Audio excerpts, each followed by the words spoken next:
Pembahasan di malam hari ini kita membahas seputar keajaiban suara adzan. Ma'asyiral muslimin yang dimuliakan Allah Subhanahu wa taala. Suara adzan ini bukan suara biasa. Karena disebutkan oleh para ulama bahwa suara adzan itu terkandung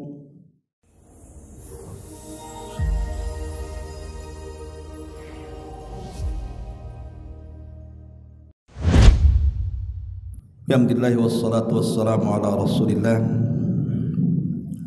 wa ala alihi wa sahbihi wa mawalah wa la hawla wa la quwata illa billahi wa ba'du.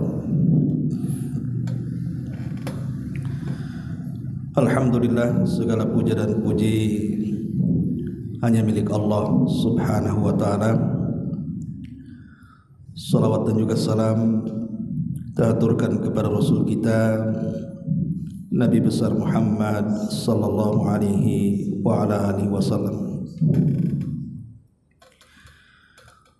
Alhamdulillah, di malam hari ini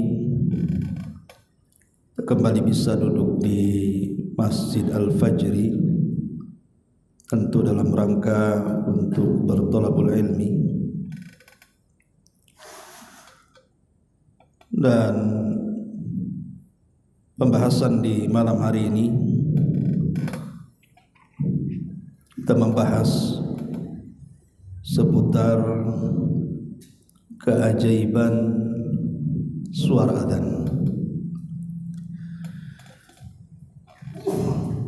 Ma'asyiral muslimin yang dimuliakan Allah Subhanahu wa taala. Suara adzan ini bukan suara biasa. Karena disebutkan oleh para ulama bahwa suara adzan itu terkandung akidah kaum muslimin dan juga keimanan kaum muslimin. Makanya kalau kita melihat bagaimana sikap Nabi sallallahu alaihi wasallam ketika mendengar suara adzan, diceritakan oleh Ummul Mukminin Aisyah radhiyallahu anha, Nabi sallallahu alaihi wasallam itu kalau mendengar suara adzan maka seolah-olah dia tidak mengenal istri-istri, karena langsung keluar menuju panggilan adzan. Bahkan dikisahkan dalam riwayat yang lain, Nabi sallallahu alaihi wasallam terbiasa tidur separuh malam atau 2/3 malam dan bangun di akhir malam. Kemudian Nabi sallallahu alaihi wasallam terkadang berbaring sejenak. Tapi kalau dia mendengar suara adzan subuh, maka beliau seolah-olah terperanjat kemudian langsung menuju suara adzan. Itulah petunjuk Nabi sallallahu alaihi wasallam, karena kita tahu bahwa suara adzan itu bukan suara biasa. Makanya ketika Allah Subhanahu wa taala berfirman, "Wa man ahsanu qaulan mimman da'a ila Allah." Siapakah yang lebih indah suaranya dibandingkan orang-orang yang menyeru manusia ke jalan Allah Subhanahu wa taala? Ahli tafsir mengatakan bahwa ayat ini turun kepada para muadzin, kepada orang-orang yang menyuarakan adzan. Bahwa tidak ada suara yang lebih indah dibandingkan mereka. Maksudnya di sisi Allah Subhanahu wa taala ya. Kalau di sisi manusia macam-macam. Ada yang suka dengan azan, ada yang tidak suka, kan begitu. Kadang-kadang ada yang mengeritik pula. Ngapain orang itu jadi muadzin, suaranya falas katanya. mungkin di hadapan manusia, tapi di hadapan Allah Subhanahu wa taala suara para muadzin itu adalah ahsanu qaulan, seindah-indah suara. Ma'asyiral muslimin yang dimuliakan Allah Subhanahu wa taala, Al-Imam Al-Qurtubi rahimahullahu taala yang dinukilkan oleh Al-Hafidz Ibnu Hajar Al-Asqalani, beliau mengatakan bahwa ada beberapa perkara kenapa azan itu disyariatkan.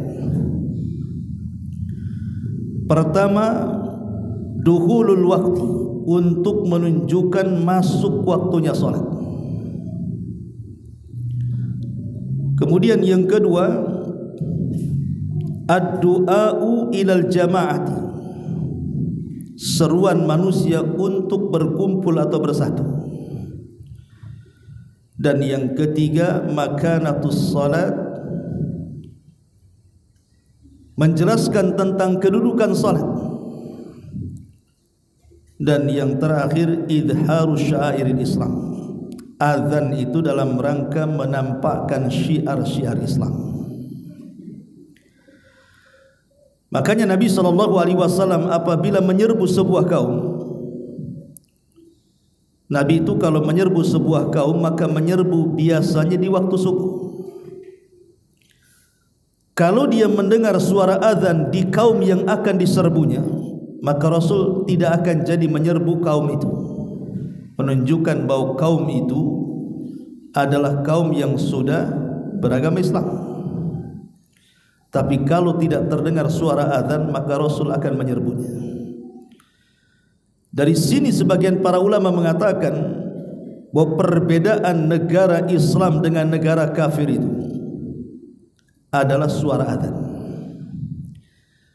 Jadi kalau di sebuah negara itu azan bersahut-sahutan, berarti negeri itu negeri Islam. Tapi kalau seandainya tidak ada suara azan di negeri itu, berarti negeri itu negeri kafir.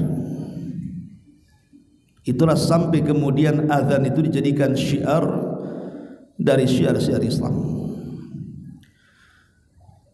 Ma'asyiral muslimin yang dimuliakan Allah Azza wa Jalla, Umar bin Khattab radhiyallahu anhu saat tertusuk oleh seorang Abu Lulu Al-Majusi. Umar itu kan meninggal sebabnya karena ditusuk oleh seorang Majusi. Jadi saat Umar menjadi imam salat di waktu subuh, Abu Lulu Al-Majusi ini pura-pura salat di belakang Umar bin Khattab, karena masjid di zaman itu kan gelap. Lain di zaman sekarang kan nampak tuh orang-orang yang salat di belakang itu. Tapi di zaman itu namanya masjid gelap kan tidak tahu orang salat di belakang itu siapa. Lah Abu Lulu ini berpura-pura salat di belakang Umar. Setelah rakaat pertama, kemudian masuk ke rakaat kedua, tiba-tiba dia mengeluarkan pisaunya yang sudah dilumuri racun, kemudian dia menusuk Umar dari belakang dengan beberapa kali tusukan. Dan Umar pun tidak sempat melanjutkan salatnya karena darah mengalir cukup banyak. Umar pun pingsan. Kemudian salatnya dilanjutkan oleh Abdurrahman ibn Auf, dan Umar pun dibopong kemudian dibawa ke rumahnya. Saat pingsannya Umar bin Khattab radhiyallahu an, tidak ada yang tahu bagaimana cara menyadarkan Umar. Tapi putranya Abdullah ibn Umar radhiyallahu anhu tahu kebiasaan Amirul Mukminin Umar bin Khattab. Beliau sangat peka dengan suara azan. Makanya kemudian ketika telinganya Umar bin Khattab radhiyallahu anhu diingatkan dengan azan, langsung dia dari pingsannya langsung siuman. Bayangkan orang pingsan diingatkan dengan suara azan langsung bangun. Kemudian dia mengatakan, asallan nas, apakah manusia sudah salat? Karena Umar ingat bahwa dia tadi pingsan sewaktu salat. Maka orang-orang mengatakan, manusia sudah salat wahai Amirul Mukminin. Maka Umar mengatakan la hadda fil Islam liman tarakas salat. Tidak ada bagian dalam Islam bagi orang yang meninggalkan salat. Syahidnya di sini bagaimana Umar bin Khattab radhiyallahu anhu ketika dia pingsan diingatkan suara azan langsung bangun. Luar biasa ya kawan. Tapi di zaman sekarang ini orang tidak pingsan. Orang itu hanya tidur saja kan. Anggaplah waktu subuh tidur tidak pingsan. Dan suara azan hari ini berbeda dengan suara azan zaman baheula kan. Zaman dulu itu suara azan ya orang naik ke menara, suaranya terbatas. Kalau zaman sekarang ini kan pakai sound system, pakai toa, masjidnya berdekatan, musolahnya berdekatan, bahkan suara ringtone handphone pun suara azan. Kadang-kadang tidak bangun juga. Yang lebih parahnya sudah tidak pingsan, tidak tidur, dengar pula dia telinganya azan, tak juga datang ke masjid. Ada apa dengan telinga kaum muslimin ini? Ma'asyiral muslimin yang dimuliakan Allah Azza wa Jalla, kalau orang mau meresapi lafaz azan ini, lafaz azan saya katakan dari awal bukan lafaz biasa. Itu lafaz bagaimana kita diingatkan dengan kebesaran Allah Subhanahu wa taala, dengan keagungannya. Makanya orang yang mengenal tentang keagungan Allah pasti dia akan memuliakan azan. Bahkan seorang ulama salaf namanya Rabi ibn Khaisam, Rabi ibnu Khaisam rahimahullah ta'ala, Allah takdirkan dia jatuh dari untanya, kemudian patah kakinya. Dia pun terbaring sakit parah. Ketika Rabi ibn Khaisam ini mendengar suara azan, maka Rabi ibn Khaisam mengatakan kepada putranya, gotong aku ke masjid, aku ingin melaksanakan sholat. Kata putranya kepada ayahnya, wahai ayahku, orang sepertimu punya rukhsah untuk tidak ke masjid. Kau sakit, punya keringanan, tidak usah ke masjid. Orang sakit itu kan boleh tidak berjamaah, sholat di rumah sajalah. Tapi Rabi ibn Khaisam marah kepada anaknya dan mengatakan, tidakkah kau mendengar suara muadzin itu, hayya 'alas salah, hayya 'alal falah, mari kita salat, mari kita menang. Salahkah saya ingin menang bersama kaum muslimin? Gotong aku ke masjid. Maka anaknya pun menggotong Rabi ibn Khaisam, kemudian diletakkan di saf pertama, kemudian baru saja mendapatkan satu rakaat, ketika sujud Allah takdirkan tidak bangun lagi, alias meninggal di rakaat pertama, meninggal husnul khatimah. Rabi ibn Khaisam rahimahullah ta'ala. Bahkan Fudail ibn Iyad rahimahullah ta'ala apabila mendengar suara azan bakah, dia selalu menangis. Kemudian dikatakan kepada Fudail ibn Iyad, wa ma yubkika ya imam, kenapa anda menangis wahai imam? Maka Fudail ibn Iyad rahimahullah ta'ala mengatakan, aku teringat dengan kelak panggilan Allah pada hari kiamat. Begitulah para ulama salaf ketika mendengar suara azan. Ma'asyiral muslimin yang dimuliakan Allah Subhanahu wa ta'ala, ada beberapa sunnah yang ingin saya jelaskan kepada antum semuanya, khususnya bagi orang-orang yang mendengar suara azan, yang terkadang sunnah ini dilupakan.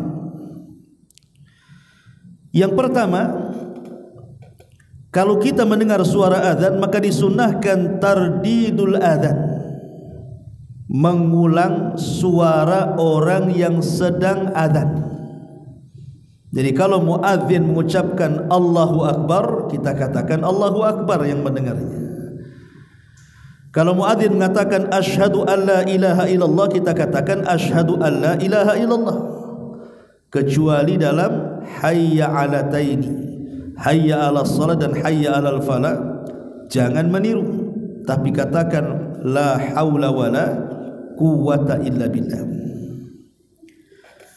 Karena hal ini ketika para sahabat Nabi SAW mendengar tentang keutamaan orang yang adzan.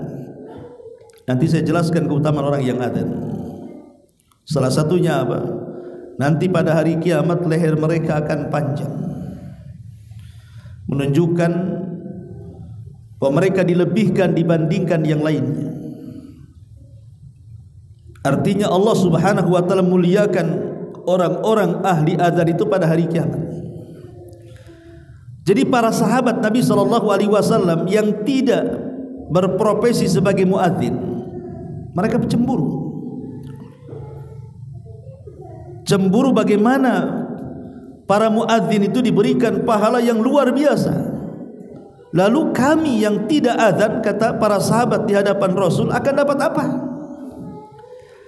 Maka Nabi SAW, kalian pun akan dapat hal yang sama dengan yang didapat muadzin. Dengan cara apa?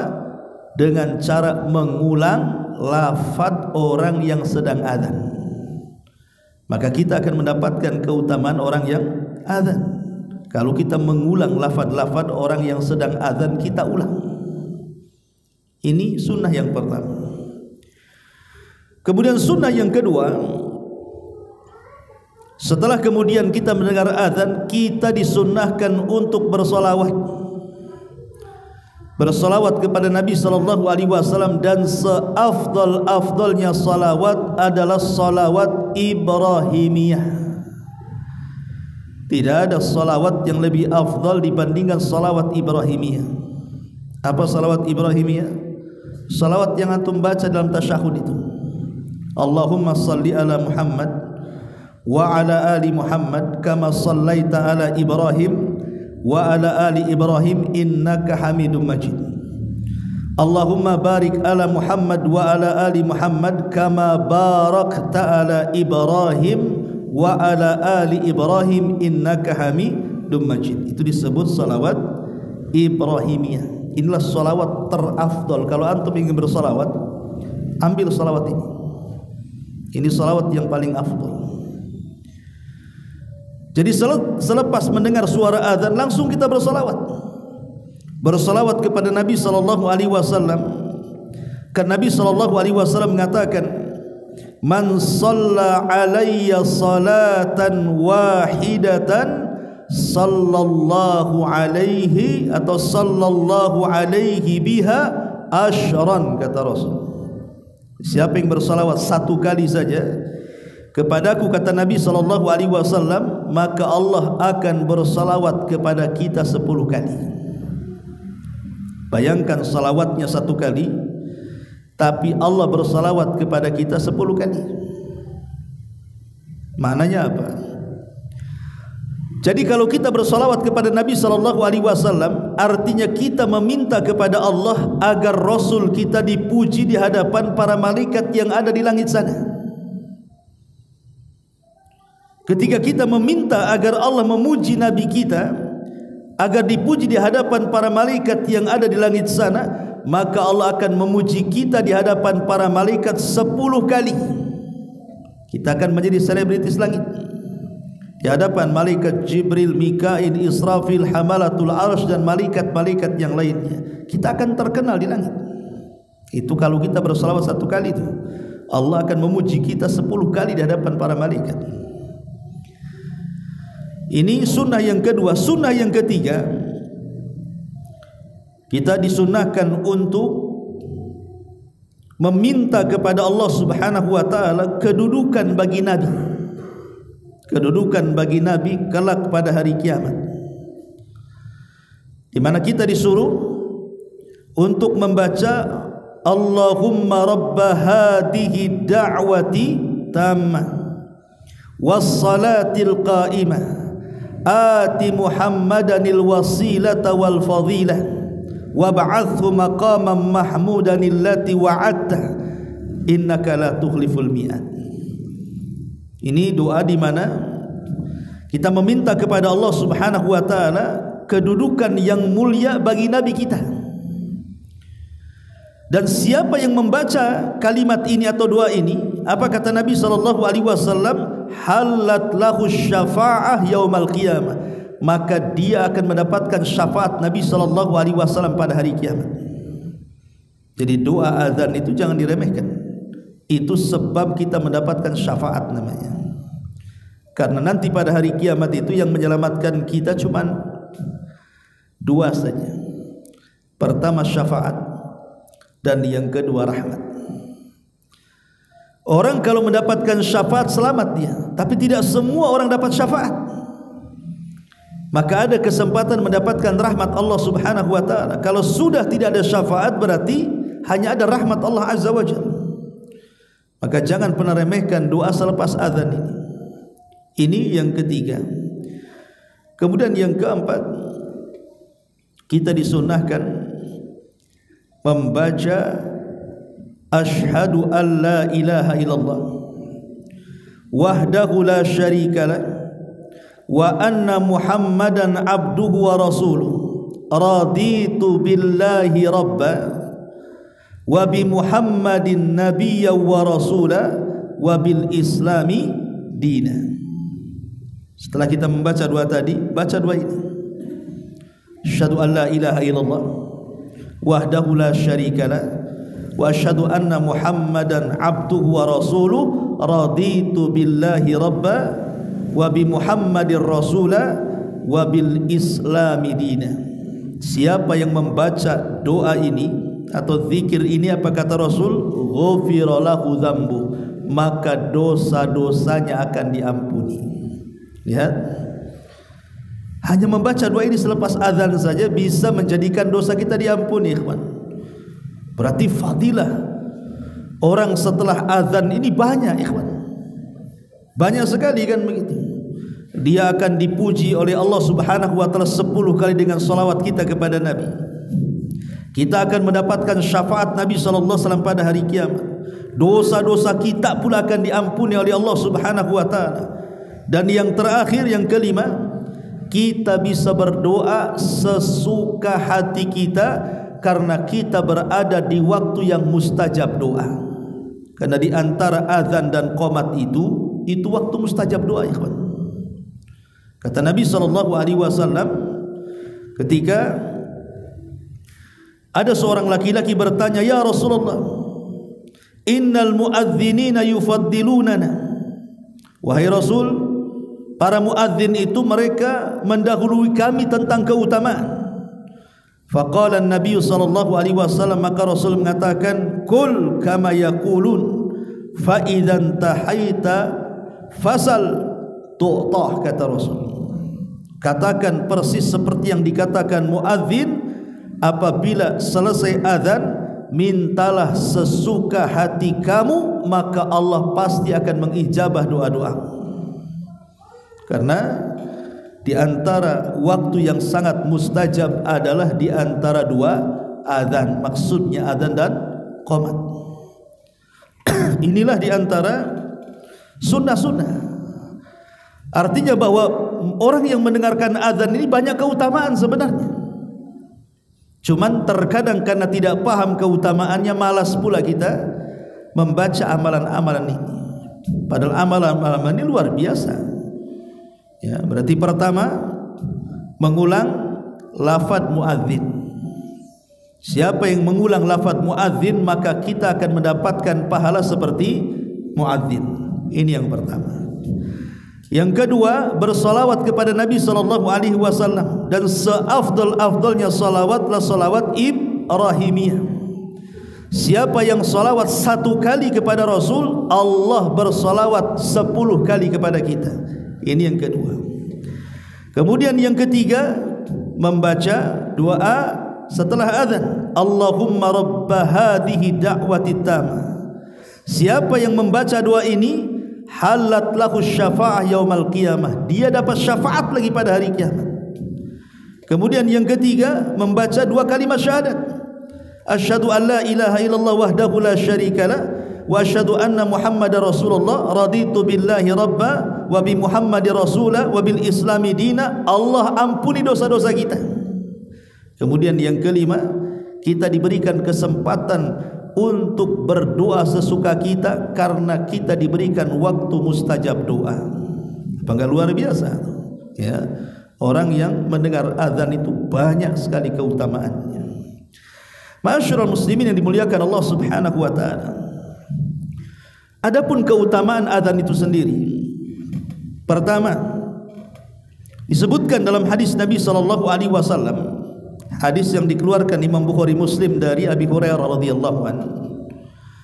Nabi mengatakan, "Lau ya'lamun nas ma fin nida'i was-saffil awwal thumma lam yajidu illa an yastahimu alaihi lastahammu alaihi." Kata Nabi SAW, kalau seandainya manusia tahu tentang pahala besar di balik suara azan dan di balik saf pertama dalam solat, dan mereka tidak mendapatkan saf pertama kecuali harus mengundi, pasti mereka akan mengundinya. Dan para ulama salaf memang seperti itu. Mereka berlomba-lomba untuk mendapatkan saf pertama. Kalau sekarang mana ada berlomba-lomba?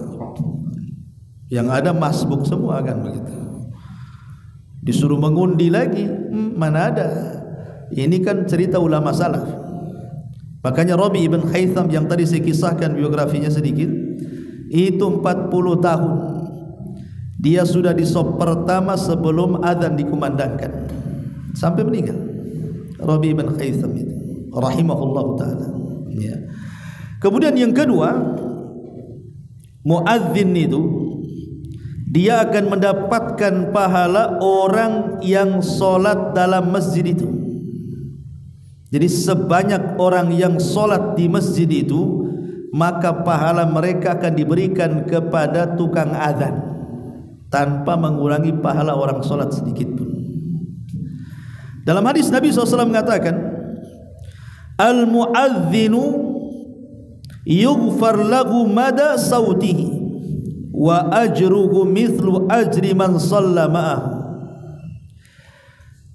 Orang yang mengumandangkan azan akan diampuni dosanya sejauh suara yang dilantangkannya. Makin lantang, makin jauh suaranya, makin banyak dosa yang dihapuskannya. Dan dia akan mendapatkan pahala sebanyak orang yang sholat bersama dia. Kan enak muazzin itu. Ya bayangkan ya. Jangan remehkan itu profesi muazzin itu. Jadi kalau satu masjid ini yang sholat sampai 100 orang, berarti muazzin mendapatkan pahala 100 orang. Makanya berlomba-lomba untuk jadi muazzin. Kan itu. Dilihat bagaimana suaranya. Makanya suaranya diambil yang paling lantang. Di zaman Nabi SAW muadzin Rasul ada berapa? Ada 4. Muadzin Rasul itu ada 4. Pertama, Sayyidul Muadzinin, pemimpin para muadzin siapa? Bilal ibnu Rabah. Dia menjadi muadzin di Masjid Nabawi, Madinah. Kemudian yang kedua, Abdullah ibnu Ummi Maktum. Orangnya buta, tapi dia pakar Quran. Abdullah ibn Ummi Maktum itu orang buta pakar Quran, tetapi dimuliakan karena memiliki suara. Dia menjadi wakil Bilal dan menjadi muadzin di Masjid Nabawi. Kemudian yang ketiga, Abu Mahdhurah. Abu Mahdhurah itu sahabat yang diajarkan lafaz taswib, as-salatu khairun minan naum, ketika azan subuh. Itu namanya Abu Mahdhurah. Dia seorang muadzin di zaman Rasul, dan Rasul menempatkan untuk menjadi muadzin di Masjidil Haram di Mekah. Kemudian yang keempat ada namanya Sa'ad Al-Qaradi. Sa'ad Al-Qaradi ini mantan budak yang dimerdekakan oleh Ammar ibn Yasir. Dan Ammar ibn Yasir ini keluarganya adalah orang yang mati syahid pertama dalam Islam. Ibunya Sumayyah dan ayahnya Yasir dibunuh Abu Jahal. Dan kedua orang tuanya adalah orang yang pertama syahid dalam Islam. Putranya namanya Ammar. punya budak yang dimerdekakan namanya Sa'ad Al-Qaradi. Nah, Sa'ad Al-Qaradi ini dijadikan muadzin oleh Nabi SAW di Masjid Quba. Dan Masjid Quba itu masjid yang pertama dibangun Nabi sebelum membangun Masjid Nabawi. Rasul hijrah dari Mekah ke Madinah, singgah di Quba. Kemudian Rasul membangun Masjid Quba, itulah masjid yang pertama dibangun. Kemudian setelah 3 hari Nabi sudah hanya meletakkan pondasinya, kemudian dilanjutkan oleh penduduk Quba. Baru Rasul kemudian pindah ke kota, kemudian membangun Masjid Nabawi. Lah di Masjid Quba ini Nabi SAW meletakkan Sa'ad Al-Qaradi menjadi muadzin, dan empat-empatnya memiliki suara lantang. Bilal ibn Rabah, Abdullah ibn Umi Maktum, Abi Mahdhurah, dan Sa'ad Al-Qaradi maula Ammar ibn Yasir radhiyallahu anhu. Inilah para muadzin di zaman Nabi SAW. Tapi yang terkenal adalah Bilal ibn Rabah. Makanya sampai hari ini kalau muadzin hilang bukan disebut namanya, mana Bilalnya katanya. Kok tak ada Bilal di sini? Padahal namanya Udin, tapi dipanggil Bilal karena dia adalah pemimpin para muadzin. Bilal ibn Rabah radhiyallahu anhu. Kemudian yang ketiga, bahwa muadzin itu yughfar lahu mada sautihi. Jadi kalau dia yang nomor 2 mendapatkan pahala orang yang solat bersama dia, maka yang ketiga dia akan diampuni dosanya sejauh suaranya. Dan yang keempat, orang yang muadzin itu lehernya akan dipanjangkan pada hari kiamat. Maksudnya bukan lehernya kayak jerapah begitu, tidak. Ini sebuah kinayah bahwa dia diberikan kedudukan tinggi pada hari kiamat. Karena muadzin itu kan harus mengeluarkan suara. Terkadang saking melengkingnya suara, urat lehernya sampai mau patah kan itu. Makanya kemudian diunggulkan pada hari kiamat, kata Rasul, al-muadzinuna atwalun nas a'naqan yaumal qiyamah. Para muadzin itu adalah manusia-manusia yang paling panjang lehernya pada hari kiamat. Ada sebagian para ulama mentafsirkan ya memang panjang lehernya supaya mereka tidak tenggelam dengan keringat. Jadi kan nanti pada hari kiamat matahari didekatkan, kemudian ada yang tenggelam keringatnya satu lutut, ada yang satu pusar, ada yang satu dada gitu ya. Lah para muadzin kepala mereka tidak akan tenggelam karena lehernya panjang. Ada juga yang mengartikan secara hakikat, tapi ada juga yang mengatakan bukan secara hakikat. Maksudnya leher panjang pada hari kiamat itu maksudnya kedudukan yang tinggi pada hari kiamat yang tidak diberikan kecuali kepada para muadzin. Kemudian yang kelima, setiap yang mendengar muadzin maka mereka akan menyaksikan keutamaan yang luar biasa. Karena yang mendengar suara azan kan bukan manusia saja. Yang mendengar suara azan itu jin juga dengar, hewan juga dengar kan gitu. Makhluk-makhluk di sekitar masjid itu kan dengar. Dalam sebuah hadis Nabi SAW mengatakan, disebutkan dari Al-Mazini dari bapaknya, dia menghabarkan bahwa Abu Sa'id Al-Khudri radhiyallahu an berkata kepadanya, inni araka tuhibbul ghanama wal badiyah.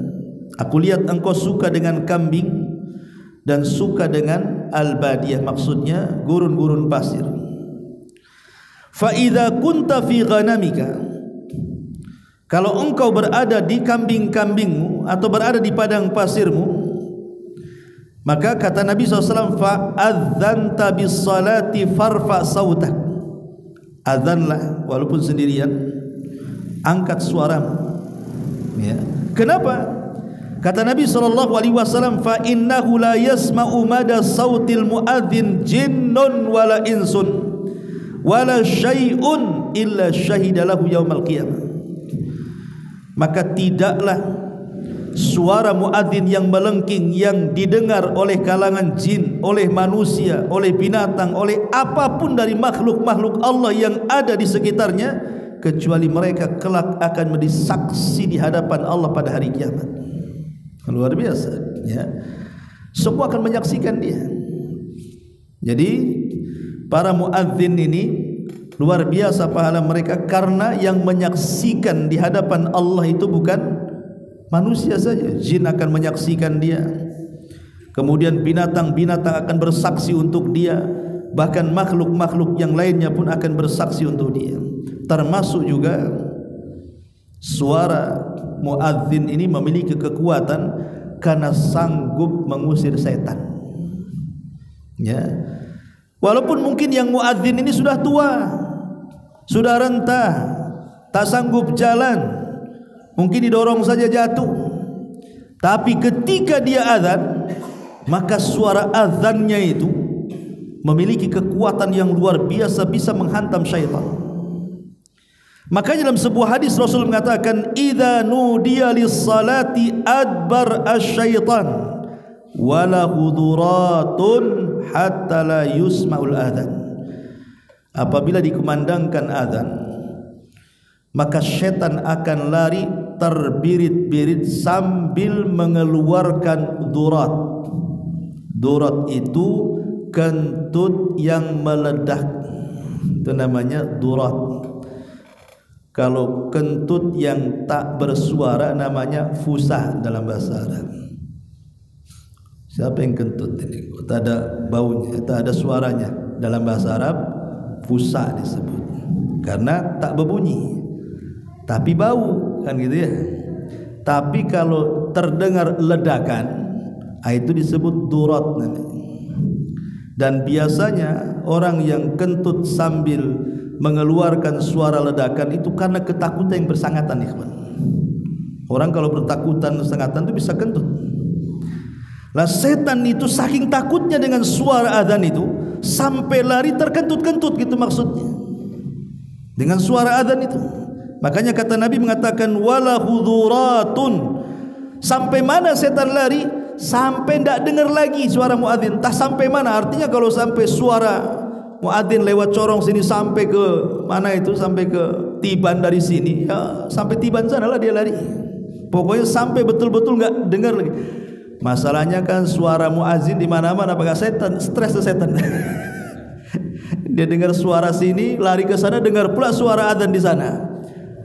Ya, kemana? Terpaksa dia lari ke hutan Jabal Uhud sana, biar nggak dengar. Ya. Artinya bahwa bagaimana setan ini takutnya dengan suara adzan. Tapi faida kudiyal adzan, kalau selesai muadzin mengumandangkan adzan, akbal, datang lagi dia, tak kapok-kapok. Ya. Faida thuwiba biha adbar, kalau qomat lari lagi dia. Tapi kalau selesai qomat, datang lagi dia. Mulailah dia mengganggu orang salat ini. Dengan cara apa? Udzkur kadza, udzkur kadza, kata. Ingat ini, ingat itu.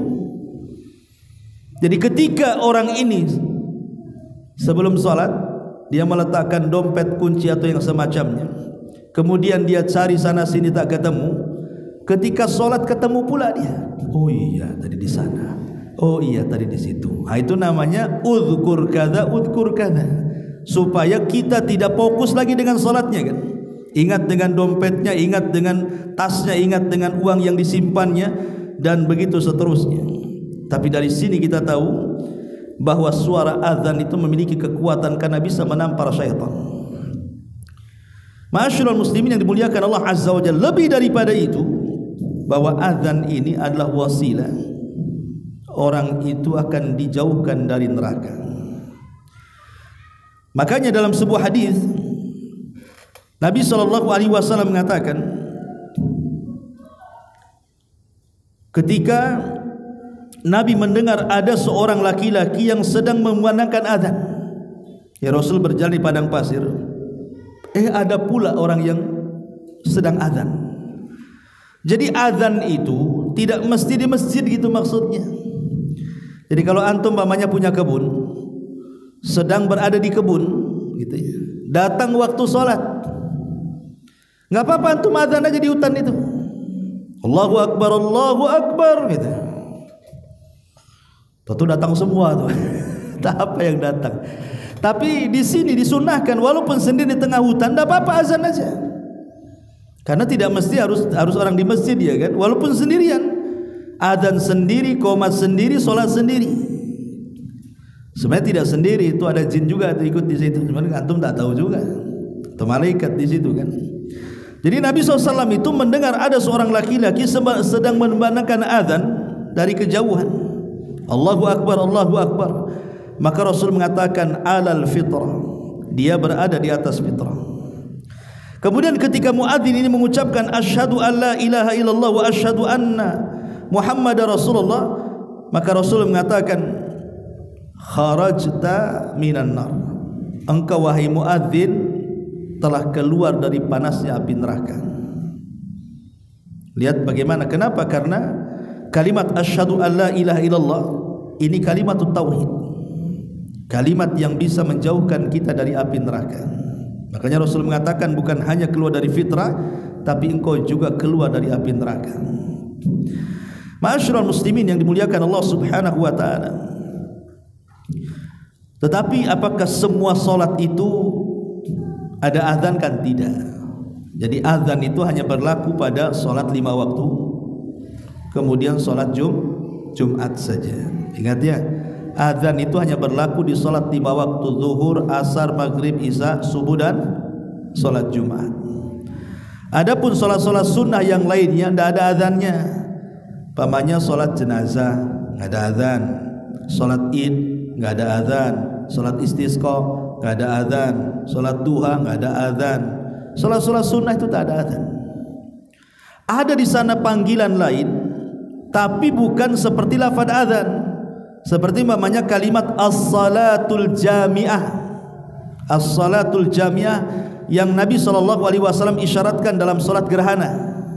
Jadi kalau seandainya ada gerhana, maka muadzin langsung ambil mic, kemudian memanggil orang dengan kalimat as-salatul jami'ah. Ambil mic, as-salatul jami'ah. Nanti orang datang. Itu ketika terjadi gerhana, bukan azan. Ya, itu pengganti adzan seperti itu. Jadi adzan itu hanya berlaku di salat 5 waktu dan salat Jumat saja. Taib ma'asyiral muslimin yang muliakan Allah Azza wa Jalla, sedikit kita akan bicara soal al-athar al-imaniyah, pengaruh-pengaruh keimanan dalam lafaz adzannya. Dalam lafaz adzan itu ikhwatu fillah muliakan Allah Azza wa Jalla, kita tahu bahwa orang yang adzan itu kan memulai dengan takbir. Allahu Akbar, Allahu Akbar. Umar bin Khattab radhiyallahu anhu mengatakan, qaulul abdi Allahu Akbar khairun minad dunya wa ma fiha. Kata Umar bin Khattab radhiyallahu anhu, ucapan seorang hamba ketika mengucapkan Allahu Akbar itu lebih baik daripada dunia dan isinya. Jadi kalimat Allahu Akbar ini bukan kalimat biasa ya kawan. Karena itu kalimat mengecilkan kita di hadapan Allah. Bahwa Allah itu besar, kita ini kecil. Logika, antum naik pesawat di Hang Nadim sini. Pesawat ini kan naik ke atas tuh. Antum duduk di sebelah jendela pesawat. Antum tengoklah ke bawah tuh. Kita lihat bandara yang begitu besar ketika kita masuk kan. Pesawat naik sedikit saja, bandara makin mengecil tuh. Makin mengecil kan itu. Bahkan Pulau Batam saja kalau pesawat makin naik ke langit, makin kecil pula Pulau Batam itu. Bahkan makin tinggi makin enggak kelihatan. Lah kalau pulau sebesar Pulau Batam saja, ketika kita melihat dari ketinggian makin kecil, macam mana pulau sebesar itu makin kecil kalau dipandang dari ketinggian, macam mana kita pula yang ada di situ tuh? Makin tak nampak lah. Lah kalau itu terjadi, bahwa kita ini kecil di hadapan pesawat yang meninggi ke langit, bagaimana Allah Subhanahu wa taala? Allahu Akbar. Allah Maha besar daripada itu. Makanya ketika Rasul bicara soal perbandingan bumi dengan langit, apa kata Rasul? Seperti antum melempar cincin ke padang pasir.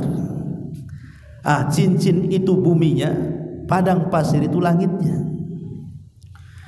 Dan kalau kita satukan tuh langit dengan bumi itu, kemudian kita bandingkan besarnya dengan kursi Allah, Kursi itu artinya tempat berpijaknya kedua kaki Allah.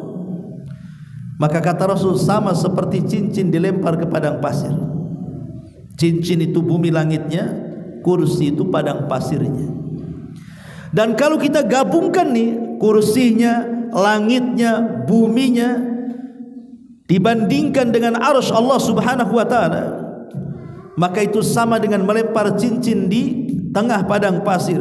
Cincin itulah kursi langit dan buminya, sementara arsy Allah Subhanahu wa taala itu padang pasirnya.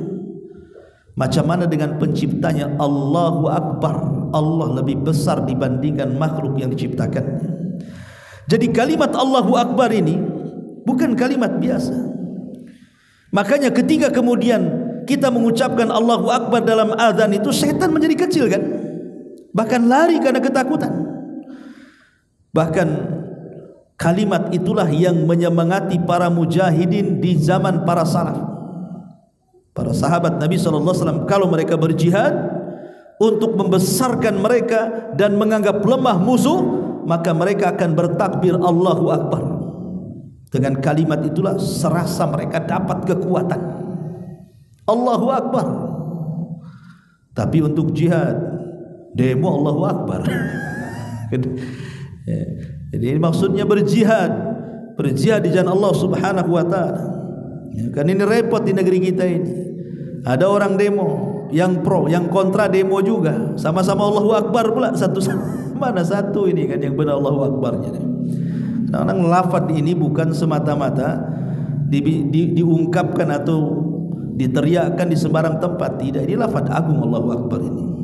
Makanya kenapa kemudian ketika kita solat ini untuk menunjukkan kehambaan kita bahwa kita kecil di hadapan Allah, hampir dalam setiap bangkit dan turun kita selalu mengucapkan Allahu Akbar. Mulai takbiratul ihram Allahu Akbar, ruku Allahu Akbar, sujud Allahu Akbar, bangkit dari ruku dan sujud Allahu Akbar kan? Dari awal solat sampai akhir solat kita selalu mengucapkan Allahu Akbar kan? Sebenarnya kalau kita mau berfikir kenapa kalimat Allahu Akbar banyak sekali disebut dalam solat kan? Karena dalam solat itu kita sedang menghambakan diri kepada Allah, maknanya sedang mengecilkan kita di hadapan Allah. Allah itu besar, sehingga makin khusyuk lagi kita ketika solat kalau memaknai makna atau memahami makna Allahu Akbar itu. Ma'asyiral muslimin yang dimuliakan Allah Azza wa Jalla, makanya kalimat Allahu Akbar itu banyak disyariatkan dalam Islam di beberapa tempat. Seperti umpamanya ketika kita melihat hilal di bulan Ramadan, umpamanya besok mau puasa, pemerintah sedang melihat hilal, apakah terlihat atau tidak. Kalau seandainya terlihat, apa kata Rasul? Kita disunnahkan untuk bertakbir dan berdoa, Allahu Akbar, Allahumma ahillahu alaina bil amni wal iman was salamati wal islam wat taufiq lima tuhibbu wa tarda rabbuna wa rabbuka Allah. Itulah doanya kalau kita mau masuk Ramadan kan. Tapi diawali dengan takbir ya. Kemudian juga ketika kita masuk di bulan Dzulhijjah, entar lagi kita masuk bulan Dzulhijjah, sekarang kan udah akhir Syawal nih. Setelah Syawal, Dzulqa'dah. Setelah Dzulqa'dah masuk Dzulhijjah. Lah di 10 awal bulan Dzulhijjah itu disunnahkan kita banyak bertakbir. Sudah mulai bertakbir itu kayak takbir lebaran, Allahu Akbar, Allahu Akbar, Allahu Akbar, la ilaha illallah, Allahu Akbar, Allahu Akbar walillahil hamd. Nah, itu sudah mulai disunnahkan di awal Dzulhijjah sampai di 10 awal Dzulhijjah, 10 hari sudah akan bertakbir ya. Ataupun ketika Idul Fitri, Idul Adha, di malam hari Idul Fitri, Idul Adha, kita disuruh bertakbir. Bahkan ketika kemudian kita sedang berjalan, kemudian kita perjalanan itu menanjak, maka kita disunahkan bertakbir kan Allahu Akbar. Kalau menurut subhanallah kan begitu. Termasuk juga kalau kita sedang menyembelih kurban, maka kita disuruh untuk bertakbir juga, bismillahi Allahu Akbar. Orang yang tawaf ketika memulai tawaf dari Hajar Aswad juga disunahkan bismillahi Allahu Akbar. Dan banyak tempat-tempat kita disunahkan untuk bertakbir. Bahkan ketika melihat kebakaran saja, kebakaran, kalau ada rumah kebakaran, maka kita disunahkan bertakbir Allahu Akbar. Ya, kata Nabi SAW dalam sebuah hadis, apa kata Nabi SAW?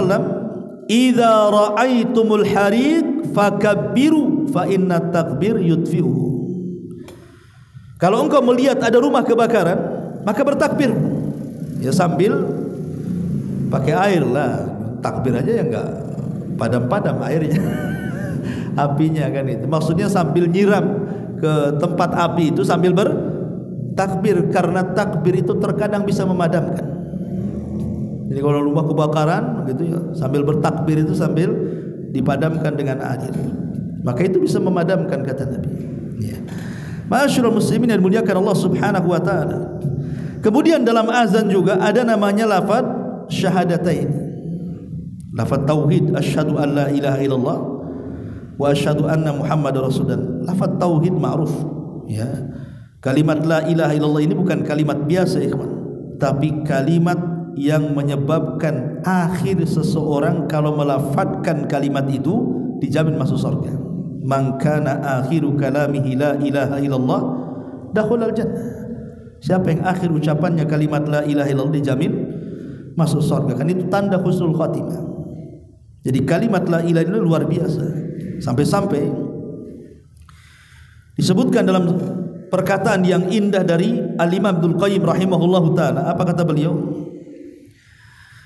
Ma dufi'at syada'idud dunya bimithli tauhid wa da'watu dhinnun allati ma da'a biha maqrubun illa farrajallahu qurbahu bit tauhid. Tidaklah kesulitan-kesulitan dunia bisa dihadapi seperti menghadapi kesulitan itu dengan tauhid. Dan dengan doanya Nabi Yunus alaihi salatu wassalam, di mana seseorang berdoa dengan doanya Nabi Yunus dalam kondisi sulit, pasti Allah Subhanahu wa taala akan lapangkan keadaannya. Orang yang bertauhid itu, ikhwan, tidak akan susah hidupnya. Kenapa orang itu bisa susah menghadapi masalah? Karena tidak ada tauhid dalam hatinya. Contoh saja umpamanya, salah satu bentuk tauhid adalah tawakal. Orang yang bertawakal kepada Allah Subhanahu wa taala dalam segala hal, hidupnya tidak akan susah. Kenapa? Karena dia punya Allah Subhanahu wa taala. Baik dia susah, baik dia senang, dia gantungkan hidupnya kepada Allah Subhanahu wa taala. Umpamanya dia susah, mungkin susah ekonomi, susah kesehatan, susah apalah, banyak masalah kesusahan di dunia ini. Dia akan berpikir bahwa di balik kesusahan itu pasti ada hikmahnya. Karena yang membuat susah juga Allah. Tidak mungkin Allah itu akan menimpakan sebuah musibah di luar kendali kita, di luar hal yang kita tidak bisa menghadapinya. Pasti kita bisa menghadapinya. Artinya ketika kita bertawakal kepada Allah Azza wa Jalla, semua menjadi terang, itu maksudnya. Kemudian juga dalam lafaz azan itu ada seruan untuk solat dan seruan untuk menang. Seruan untuk solat, karena memang solat itu adalah seafdol-afdolnya amal. Perkara yang pertama dihisab oleh Allah adalah solat. Bahkan solat itu bentuk munajat kita dengan Allah. Kita akan berjumpa dengan Allah itu di 4 tempat. 2 di dunia, 2 di akhirat. Pertama di dunia ketika solat, itu hakikatnya kita sedang berjumpa dengan Allah.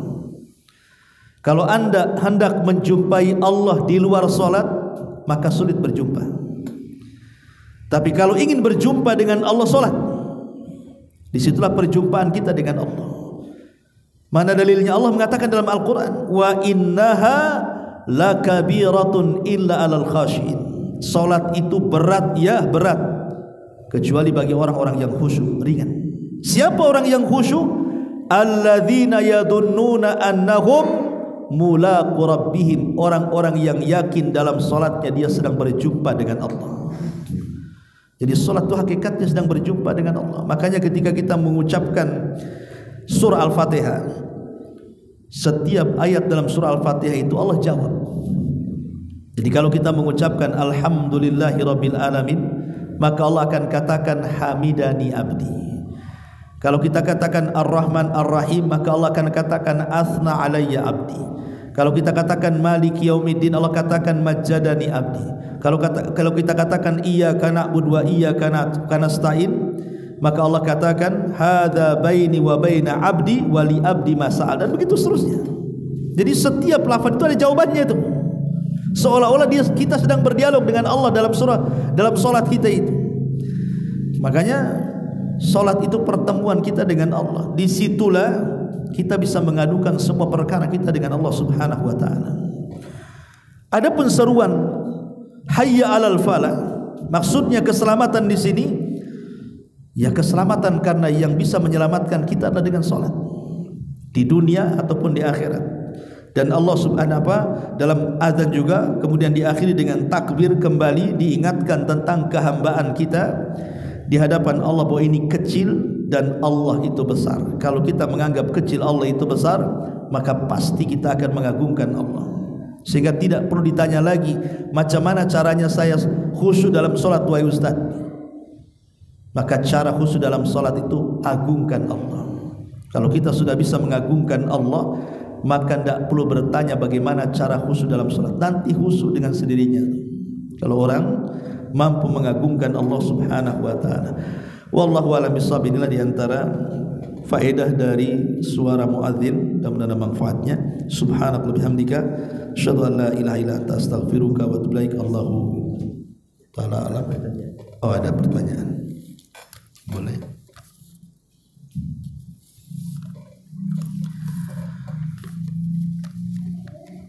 Bismillahirrahmanirrahim. Izin bertanya Ustaz ya, tapi di luar tema.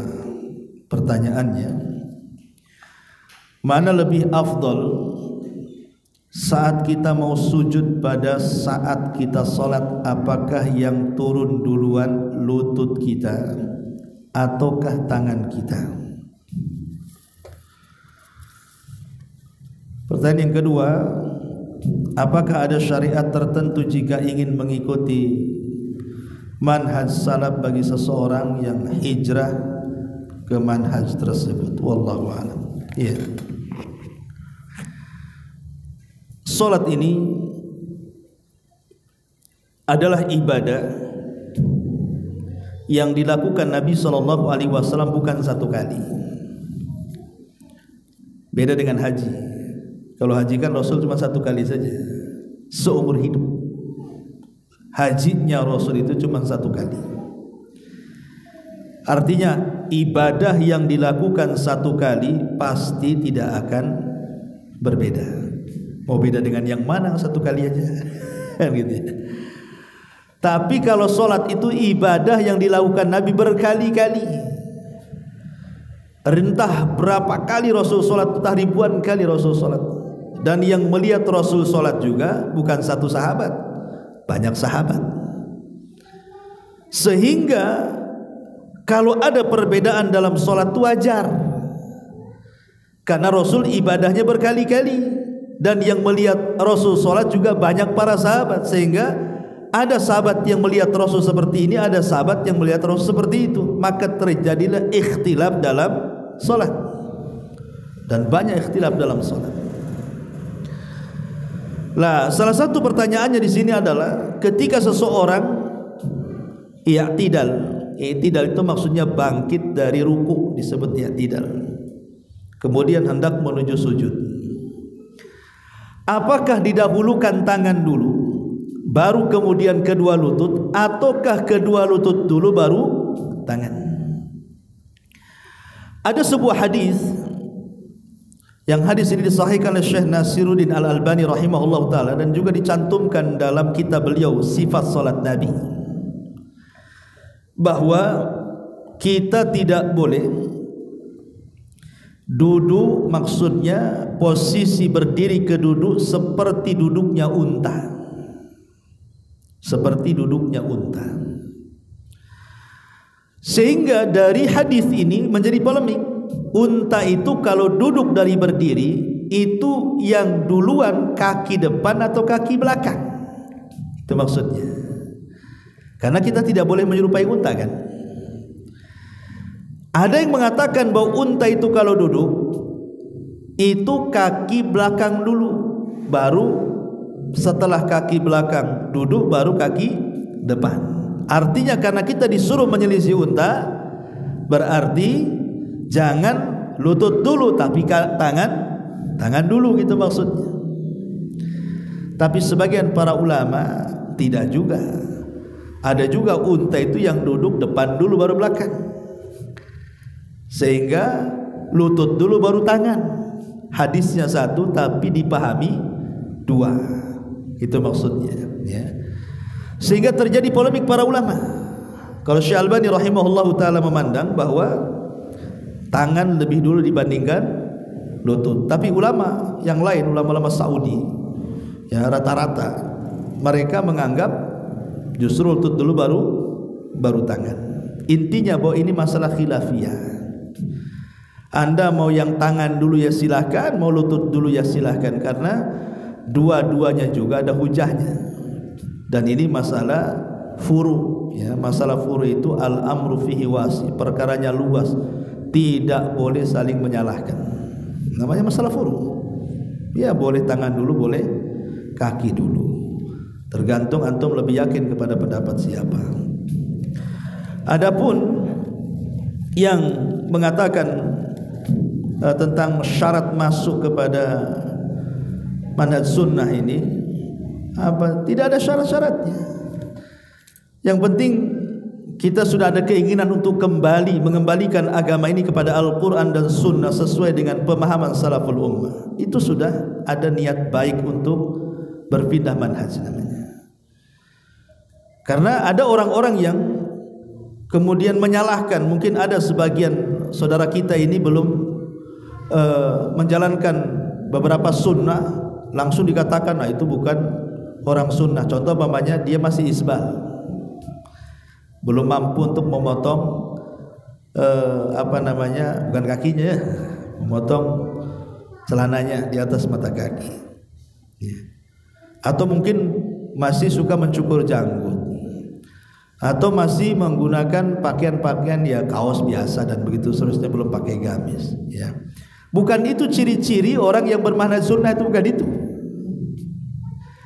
Tapi orang yang ingin mengikuti manhaj sunnah itu artinya kalau pemikiran dia sudah mau kembali kepada Al-Quran dan Sunnah yang sesuai dengan pemahaman salaful ummah. Pemikiran itu sudah bagus itu. Makanya Imam Ahmad, kalau antum baca kitab Usulus Sunnah, Usulus Sunnah li Imam Ahli Sunnah wal Jamaah, Imam Ahmad ibn Hanbal rahimahullah ta'ala, dalam poin pertama dalam kitab Usulus Sunnah itu apa? Wa min usulis sunnati at-tamassuk bima kana alaihi ashabun nabi sallallahu alaihi wasallam wal iqtida'u bihim ila akhir bla bla bla bla. Dan itu disatukan dalam poin pertama tuh. Kata Imam Ahmad dalam kitab Usulus Sunnah, termasuk pondasi ahli sunnah wal jamaah adalah seseorang itu mampu untuk tamasuk. Tamasuk itu berusaha untuk berpegang teguh dengan apa yang dilakukan oleh para sahabat Nabi SAW dan berusaha mencontoh mereka. Kenapa Imam Ahmad tidak mencantumkan poin pertama berpegang kepada Quran dan Sunnah, tapi malah mengatakan berpegang kepada pemahaman para sahabat dan mengikuti mereka? Kok nggak dicantumkan berpegang pada Quran Sunnah? Bukankah itu pondasi pertama Quran Sunnah itu? Maka para pensyarah kitab ini mengatakan, kenapa Imam Ahmad tidak mengatakan seperti itu? Karena ma'ruf orang Islam itu pasti berpegang dengan Quran dan Sunnah. Makanya Imam tidak menyebutkan, kan ini perkara ma'ruf. Kalau orang Islam pasti kembali Quran kepada Sunnah. Tapi apakah kemudian kembali kepada Quran dan Sunnah cukup? Tidak. Makanya Imam Ahmad membuat poin pertama, Quran Sunnah itu harus yang dipahami para sahabat dan berusaha mencontoh mereka. Kenapa demikian? Satu, karena para sahabat itu berguru dengan Nabi, melihat langsung, tidak mendengar kayak kita. Kita kan mendengar kabar, hadis-hadis Nabi dicetak, dibaca ataupun ditulis, tapi mereka kan melihat Nabi langsung. Sehingga mereka karena melihat Nabi langsung lebih paham mereka dibandingkan kita. Karena kalau ada kesalahan turun wahyu menegur mereka. Yang kedua, mereka pakar bahasa Arab. Dan Islam ini berbahasa Arab, Quran bahasa Arab, hadis Nabi bahasa Arab, dan ucapan para sahabat bahasa Arab. Jadi ucapan Rasul langsung paham para sahabat itu. Dan mereka yang menyaksikan langsung turunnya wahyu, di mana wahyu turun, untuk siapa wahyu turun, dalam rangka apa wahyu turun, mereka tahu semuanya. Makanya mereka lah yang paling paham dengan ucapan Nabi dan perbuatan Nabi. Maka kita ikut kepada mereka. Lah Imam Ahmad mengatakan at-tamassuk itu artinya cukup kita ini memiliki pemahaman ingin kembali kepada Quran dan Sunnah sesuai dengan pemahaman salafus ummah, itu sudah dikatakan ahli sunnah wal jamaah. Dan Imam Ahmad tidak mengatakan kalimat at-tamassuk dengan kalimat al-amal. Imam tidak mengatakan al-amalu, beramal dengan apa yang dilakukan para sahabat, karena kita tidak sanggup beramal seperti yang diamalkan mereka. Sanggup kita mengamalkan apa yang diamalkan para sahabat? Tidak akan sanggup. Makanya menggunakan kalimat tamasuk, cukup mengembalikan perkara itu kepada para sahabat Quran dan Sunnah, itu sudah masuk kepada manhaj Sunnah. Jadi kalau umpamanya ada saudara kita mungkin belum bisa mengangkat celananya di atas mata kaki, mungkin belum sanggup memelihara janggut, mungkin belum bisa pakai gamis, tapi cara berfikirnya ingin mengembalikan Quran dan Sunnah kepada para salaful ummah, berarti dia sudah masuk manhaj salaf. Jangan dicela. Ya. Jadi sebenarnya jangan menjauhkan orang dari manhaj ini. Kadang-kadang ada orang baru ngaji, nampak kayak bukan orang sunnah, ini dijauhi. Antum kumpul-kumpul yang berjanggut semua. Ini Pajero pasukan jenggot Rasul sini katanya. Yang ini enggak, ya, nampaknya bukan orang sunnah. Bukan begitu, kawan. Bukan itu ciri-ciri ahli sunnah. Ya, kita doakan saja kalau memang dia belum mengangkat kakinya, mudah-mudahan dia sambil nasihati. Akhi, ini isbal tidak boleh kan gitu.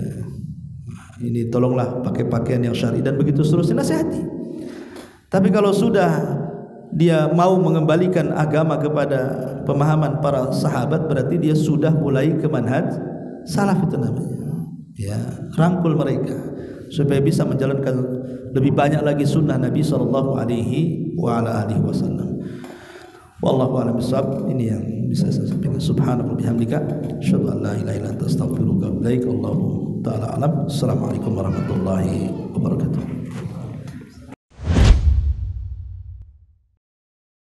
Intinya bahwa tolong berakhlak kepada Allah. Membahas tafsir dari surah Al-Imran. Lahirlah Imam Muslim, Abi Dawud, Tirmidzi, Ibnu Hibban. Jadi ketika Yunus alaihi salatu wassalam terkena undian itu,